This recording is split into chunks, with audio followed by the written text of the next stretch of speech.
Hello বন্ধুরা, আসসালামু আলাইকুম। আশা করি সবাই অনেক ভালো আছেন। ইনশাআল্লাহ আপনাদের দোয়ায় এবং আল্লাহর রহমতে আমি অনেক ভালো আছি। তো বন্ধুরা, আমাদের মানব জীবনে আমরা সবাই চাই হচ্ছে সুখী হতে। আমরা চাই হচ্ছে একটু নিজের মতো করে বাঁচতে।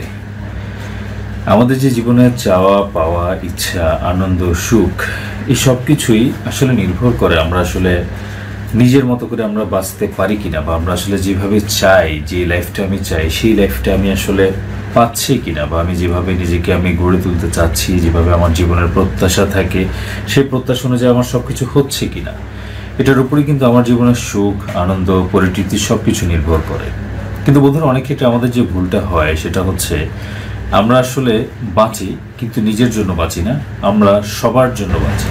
মানে হচ্ছে আমরা আমাদের পরিবার, সমাজ, সব কিছুকে এত বেশি ফোকাস করি এবং এই ব্যাপারগুলোকে ফোকাস করতে করতে এবং আমার মানে ওই জায়গা থেকে স্যাটিসফ্যাকশনটা অর্জন করতে করতে আমার নিজের যেটা ব্যক্তিগত স্যাটিসফ্যাকশনের একটা জায়গা থাকে, নিজের যে কিছু ইচ্ছা থাকে, নিজের যে একটা লক্ষ্য থাকে, নিজের যে একটা আত্মতৃপ্তির জায়গা থাকে, ওগুলো কিন্তু আমরা হারিয়ে ফেলি।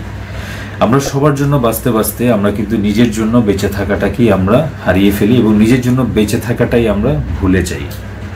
যেমন ধরেন, আপনি আপনার খুব ইচ্ছা যে আপনি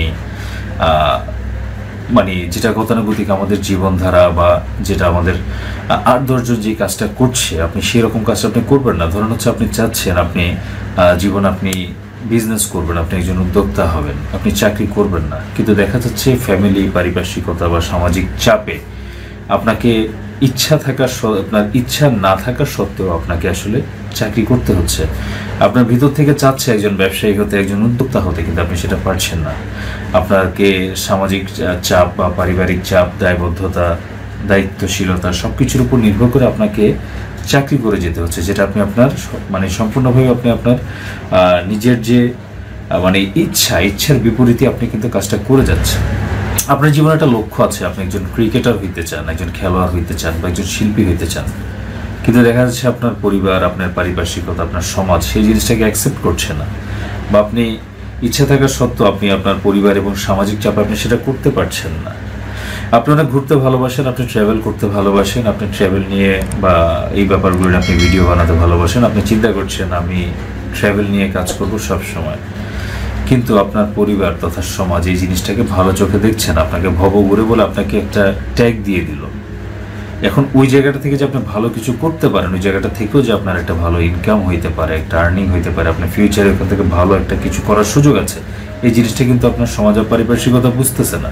এবং না বোঝার কারণে কি হইলো, আপনি ওই জায়গাটা থেকে সরে আসলেন। আপনার মন চাচ্ছে ওইটা, আপনার হৃদয় চাচ্ছে ওইটা, আপনার আত্মা চাচ্ছে ওইটা, কিন্তু আপনি করছেন আরেকটা।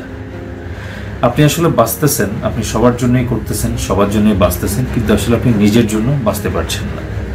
যতদিন না পর্যন্ত আপনি আপনার নিজের আত্মতৃপ্তি, নিজের আনন্দের জায়গাতে, নিজের ভালো লাগা এবং ভালোবাসার জায়গা থেকে আপনি কাজ করতে পারবেন না, আপনি আপনার জীবনটাকে পরিচালিত করতে পারবেন না, ততদিন কিন্তু আপনি কখনোই আপনার যে ড্রিম লাইফ, আপনি যেটা চান, যে আত্মতৃপ্তির জায়গাটা কখনোই আসবে না।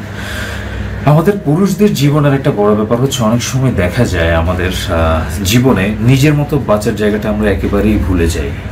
আমরা যেটা চাই বা আমাদের যেটা ইচ্ছা থাকে, যেটা লক্ষ্য থাকে, যেটা স্বপ্ন থাকে, বা আমি আসলে যেই পথে যেতে চাই আমি সেই পথে যেতে পারি না, বা আমরা সেই পথে যেতে পারি না। কারণ আমরা যখন নিজের চিন্তা করি, সেই সাথে দেখা যায় নিজের চিন্তার পরে আমাদের পরিবারের চিন্তা, সমাজে কি বলবে সেই চিন্তা, তারপরে দেখা যাচ্ছে একটা অসুস্থ প্রতিযোগিতা তো চারপাশে আছে। সব কিছু মিলিয়ে আসলে আমরা আমাদের নিজের ড্রিম লাইফটাকে আমরা খুঁজে নিতে আমরা পারি না, বা ড্রিম লাইফটাকে আমরা খুঁজে নিতে চাইলেও এই চাপগুলো এবং এই বাস্তবতাগুলোর কারণে আমরা পারি না। তো বন্ধুরা, আমি আজকে বলবো একটা জিনিস, যেটা হচ্ছে আপনার যেটা ড্রিম লাইফ, আপনি সেটাকে যদি পুরোপুরিও না পারেন, কিছুটা হলেও আপনি আপনার জীবনে ওই জায়গাটাকে আপনি অ্যাডজাস্টমেন্ট করতে শিখেন।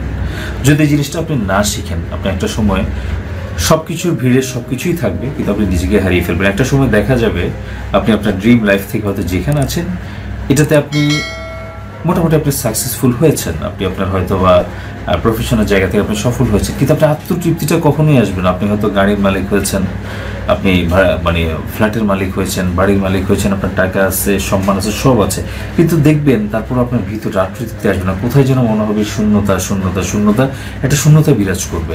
আপনার এত কিছুর মধ্যেও আপনার একটা দীর্ঘ শ্বাস চলে আসবে। আপনি দেখবেন একটা দীর্ঘ একটা শ্বাস নিয়ে বলবেন, আহা, মানে আসলে যেটা চাইছি সেটা আমি পাই নাই। তখন আপনার ওই জিনিসগুলো নিয়ে হয়তো আপনার সাথে যে মানুষগুলো আছে তারা ভালো থাকবে, তারা সুখে থাকবে, কিন্তু আপনি একটা অসন্তুষ্টি বা আপনি একটা অতৃপ্তিতে আপনি ভুগবেন। তো আমি বলছি না যে আপনি একদম ছেড়ে ছুড়ে আপনার মতো করে সব আপনার মতো করেই করেন। হ্যাঁ, যদি আপনি আপনার মতো করে ছেড়ে ছুড়ে করে সেখানে যদি আপনি সফল হতে পারেন, ওটা হচ্ছে সবচেয়ে উত্তম।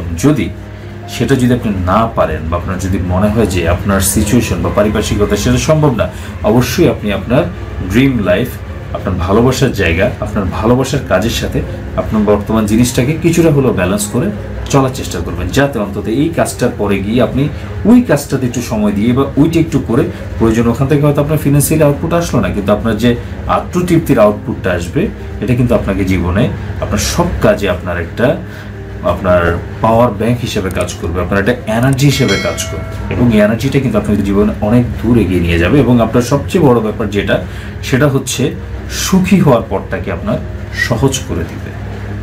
তো বন্ধুরা, জীবনে আমাদের যেটা স্বপ্ন, আমাদের যেটা লক্ষ্য, আমাদের যেটা ইচ্ছা, বা আমরা যেই কাজটা করতে ভালোবাসি, হয়তো অনেক সময় অনেক পারিপার্শ্বিকতা, আমাদের পারিবারিক চাপ, দায়িত্বের চাপ, অনেক কারণে আমরা হয়তো আমাদের সেই স্বপ্ন বা সেইটার কাছে মানে সেটা থেকে আমাদের সরে আসতে হয়। কিন্তু চেষ্টা করবেন, যদি আপনার বর্তমানের সাথে বা আপনার এই বর্তমান জীবনের সাথে যদি আপনি সেটাকে কিছুটা সামঞ্জস্য করে নিয়ে আপনি যদি ওই জায়গাটা থেকে আপনি আনন্দটা খুঁজে নিতে পারেন, এবং ওই আনন্দটাকে যদি আপনি আপনার এই বর্তমান কাজের জীবনে, বর্তমান সময়টাতে যদি আপনি অ্যাপ্লাই করতে পারেন, আপনি কিন্তু অনেক অনেক হ্যাপি এবং সুখী একটা লাইফ কিন্তু আপনি পেতে পারেন। তো বন্ধুরা, আমরা আসলে বাঁচবো নিজের জন্য, এবং নিজের জন্য বাঁচার পরে কিন্তু আমরা সবার জন্য বাঁচবো। কারণ আপনি যদি নিজের জন্য না বাঁচতে পারেন, তাহলে একটা সময় কিন্তু আপনি সবার ভিতরে থেকেও আপনি মরে যাবেন। আপনার জীবন থাকবে, দেহ থাকবে, কিন্তু আপনার আত্মার অতৃপ্তিটা নিয়েই কিন্তু আপনাকে জীবনটা পার করতে হবে। আপনি ট্রাভেল করতে ভালোবাসেন, চাকরি করেন, ব্যবসা করেন, ট্রাভেলিং ব্যাপারটাকে আপনি পেশা হিসাবে নিতে পারেন না, ডাজন্ট ম্যাটার, কিন্তু আপনি চাকরি করেন, ব্যবসা করেন, পাশাপাশি আপনি ঘুরেন, যখনই সময় পাবেন আপনি ঘুরেন। আপনার একটা শখ আছে, আপনি পেটস ভালোবাসেন, আপনি চাকরি করেন, ব্যবসা করেন, পাশাপাশি আপনি পেটস পারেন, এমন না যেটাকে আপনি বিজনেস হিসেবে নিতে হচ্ছে, কিন্তু ওইটা আপনার আত্মতৃপ্তির জন্য আপনি করেন, কারণ আপনি এটাকে ভালোবাসেন। আপনি ছবি আঁকতে ভালোবাসেন, আপনার কাজের মাঝে আপনি ছবি আঁকেন। আপনি গান গাইতে ভালোবাসেন, কাজের মাঝে আপনি গান গান। আপনার বিজনেস ভালো লাগে, আপনি ছোটোখাটো একটা বিজনেস সবসময় নিজেকে ইনভলভ করে রাখেন। আপনার উদ্যোক্তা হতে ইচ্ছা করেন, আপনি আপনার বর্তমান সময়ে আপনি চেষ্টা করেন একজন উদ্যোক্তা হওয়ার। যে জায়গায় আছেন ওই জায়গাটাকে চেষ্টা করতে থাকেন, পুরোপুরি না হলেও কিছুটা হলেও আপনি চেষ্টা করেন। এই চেষ্টা থেকেও একটা সময় আপনার পুরোপুরিভাবে ওই জায়গায় আপনি চলে যেতে পারবেন। মানে আপনার ড্রিম লাইফটাকে আসলে আপনাকে নিজেকে খুঁজে বের করতে হবে নিজেকে বাঁচার জন্য। কারণ আপনি যখন নিজের জীবনে আপনি বেঁচে থাকতে পারবেন সুন্দরভাবে, তখন কিন্তু আপনার অ্যাক্টিভিটির সব কিছুই আপনি সুন্দরভাবে আপনি ম্যানেজ করতে পারবেন। আর যখন আপনি সবার জন্য বাঁচতে গিয়ে নিজেকে আপনি হারিয়ে ফেলবেন, নিজের জীবনটাকে আপনি হারিয়ে ফেলবেন, তখন আপনার জীবনে হয়তো অনেক কিছুই আসবে, কিন্তু আত্মতৃপ্তি, আনন্দ আর আত্মার যে সুখ সেটা কিন্তু আসবে না। সবাই আপনারটা নিয়ে সুখে থাকবে, আপনার অ্যাচিভমেন্ট নিয়ে সবাই আনন্দ থাকবে, কিন্তু আপনি একমাত্র ব্যক্তি যে আনন্দ থাকবে না, কারণ আপনি তো সেটা চান নাই। আপনি সামাজিক প্রেশারে পড়ে, পারিবারিক প্রেশারে পড়ে আপনি সেটা করেছেন। তো বন্ধুরা, নিজের জন্য বাঁচেন, তারপরে সবার জন্য বাঁচেন। আর যদি সবার জন্য বাঁচতে হয় এবং নিজের জন্য বাঁচতে হয়, তাহলে অবশ্যই দুটো জিনিসকে একসাথে কিছুটা হলেও ব্যালেন্স করে চলার চেষ্টা করেন। তো বন্ধুরা, হয়তো আমার এখানে কোনো ভুল ত্রুটি থাকতে পারে, যদি কোনো ভুল ত্রুটি থাকে ইনশাল্লাহ অবশ্যই ক্ষমা সুন্দর দৃষ্টিতে ধরিয়ে দিবেন। তো সবাই ভালো থাকেন, সুস্থ থাকেন, ইনশাল্লাহ অন্য কোনো টপিকে আবার আলোচনা হবে। আল্লাহ হাফেজ, আসসালামু আলাইকুম।